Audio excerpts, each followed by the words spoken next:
Tonight's big story takes a surprising turn. Donald Trump's health controversy has exploded, and now members of his own family are quietly raising concerns. When your own people start worrying about your state of mind, you know something serious is going on. And honestly, there are plenty of reasons why folks might start questioning Trump's mental stability at this point. How expensive everything is really drove the 2024 election, sending President Trump in part back to the White House. Then he put these tariffs in there, a key part, obviously, of his economic agenda. But knowing all of that and knowing where the economy sits today when it comes to cost of living, were you surprised to see the president take this step? Let me just say I'm delighted. Every economist in America has been saying, every household in America has been saying, if you put tariffs on stuff, you'll raise the cost. The president has denied it each and every day since he's been elected. And now he says he wants to get prices down. And so now he admits that somehow tariffs have something to do with prices. I'm just looking forward to the apology. If he wants to skip the apology, that's fine. I'm just happy to keep talking to him about economics and let him understand exactly what it is that tariffs do and why they're so unpopular. And if that wasn't enough, there's always his track record on immigration. But even that doesn't compare to what's unfolding in this latest breaking story. This one hits on a whole different level.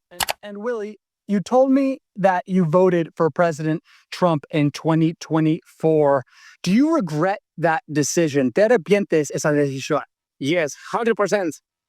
Why do you regret that decision? That's because it's nothing that's true. It's not true. You know, and the first time he says something, and now, example, in the Latino people, we see everything is different. In the first time example, he say he go to catch the delinquente criminals. Yeah, and right now he don't follow to criminals. He go to specific to Latino people. Why Latino people? Because in the last Saturday example, behind to me, I see the white people, the black people, and some people, Indian people, and Chinese people, and me. The DSS come specific to me and catch to me, not other people, because don't care to other people, specific Latino people. That's right. Trump's health scandal has officially erupted, and now even his own family is raising red flags. It's getting serious. Take a look at this breaking development. I'm sure you're very cognizant of the health issues in your family. Your grandfather and your grandmother had dementia.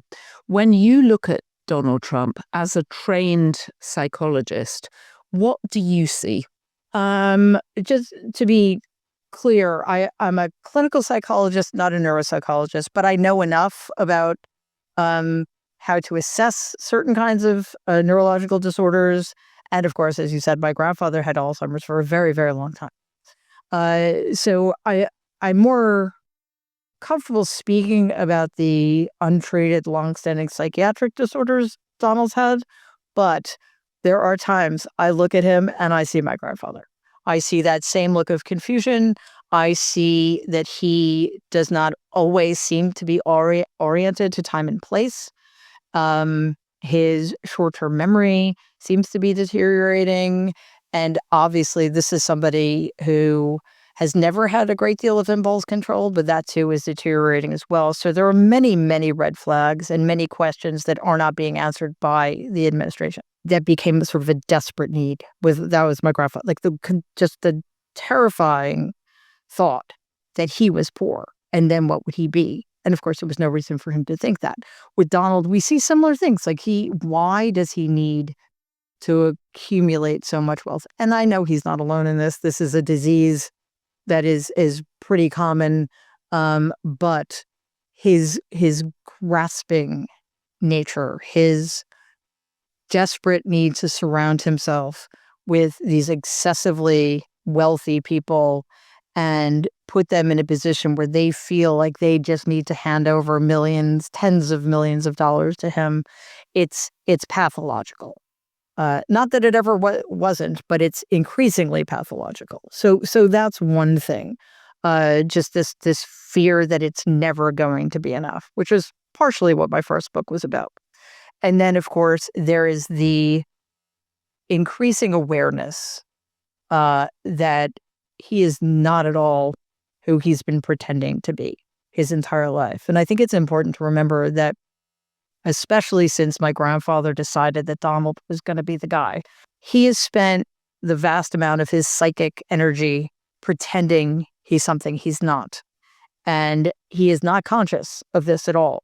But as he deteriorates psychologically, emotionally, and cognitively, it's getting much, much harder for him to keep that reality from himself, from his conscious awareness.